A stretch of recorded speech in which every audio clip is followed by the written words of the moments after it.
Why you shouldn't wait to buy property.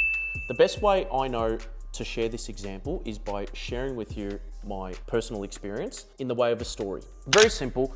This is why I don't wait to buy property. And this is why I've built up a $5 million property portfolio by the age of 30, which is pretty cool. I've got a CFO, and the CFO, he manages our business and all the finances with our business, but he also manages my personal finances. So he understands and reviews my property portfolio, he reviews my stock portfolio, he manages all of my income, he manages all of my expenses, I've got budgets and so forth. So he understands my finances, my personal finances, very much more than what I do. We went for our long walks, we go for our big long walks and we have discussions, and it was February of 2025 and I had already purchased 2 assets. I purchased one in January, also purchased a property in February. And we were talking about going ahead and then going and purchasing a 3rd property. And Sebastian, his name, my CFO, his thoughts were, I wouldn't go and buy a 3rd property. This could happen, worst case scenario. This could happen, worst case scenario. You don't want to, you're going to Europe, you want to have X, Y, and Z. Ultimately, his concerns were more around me dipping below a certain cash flow or a certain buffer amount, which is completely fair, right? It's what we train all of our clients to do. It's to always stick above a cash flow amount. But there was also a few examples that he referred to which poked my ears up, and I'll explain. He essentially said, you're going to fall below $50,000 in savings. Worst case scenario is you are going to have to sell some stocks. I've got a decent stock portfolio. That is the worst case scenario. He looked at that and thought, absolutely not, you're not buying the 3rd property. I looked at that and said, absolutely, I'm buying this 3rd property. Why?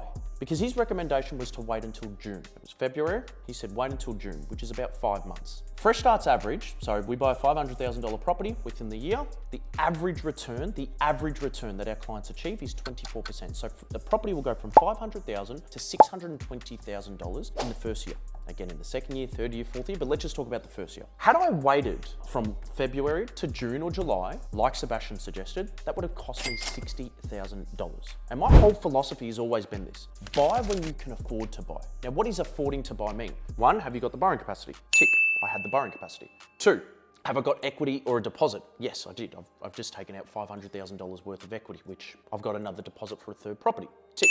Have you got the cash buffers in place? Now, in Sebastian's mind, it was, well, you're going to dip below 50,000. I said, well, what if we sold some stocks? Worst case scenario, if that was the case, he actually referred to it, the worst case scenario being you have a bad car crash, you need to come up with 10 or 20K, you have, something like that. But I had the stock portfolio and I was willing to sell $10, $20, $30,000 worth of stocks so that I could buy an asset. But why? Because I knew that buying that asset's going to bring in another $100, $150, potentially $200,000 worth of equity, which is straight to the bottom line, which means I can go into the next property even sooner. So that is the reason why I decided to pull the trigger. And for you behind the screen watching, the lesson here is this: you buy property when you can afford to. You ask those 3 questions. Have I got equity or savings? Tick. Can I borrow $400,000 at a minimum? Tick or no? And have I got cash buffers in place? $5,000 to $10,000 per property. If the answer to those questions is yes, yes, yes, buy the property. Don't worry what's happening with Ukraine. Don't worry what's happening with Donald Trump. Don't worry what's happening with, there's talks that they're going to drop rates, so maybe I should. Every single month that you are out of the property market, if you buy correctly, I just want to highlight that. You buy shit properties like I once did, never get into it. But if you do the right research and actually buy the right property, the market is moving and the market does not stop for anyone. So I thought that would be a really, really good lesson. Take it from me. I'll go and buy this 3rd property. And then in June and July, when I look at Sebastian, I say, Sebastian, see, nothing's wrong. And we've made another $50,000, $60,000 worth of equity. That's off the back of the decision of acting, and acting very, very fast. But buy when you can afford to buy. Don't worry about outside or external factors, and ask those 3 questions to your success.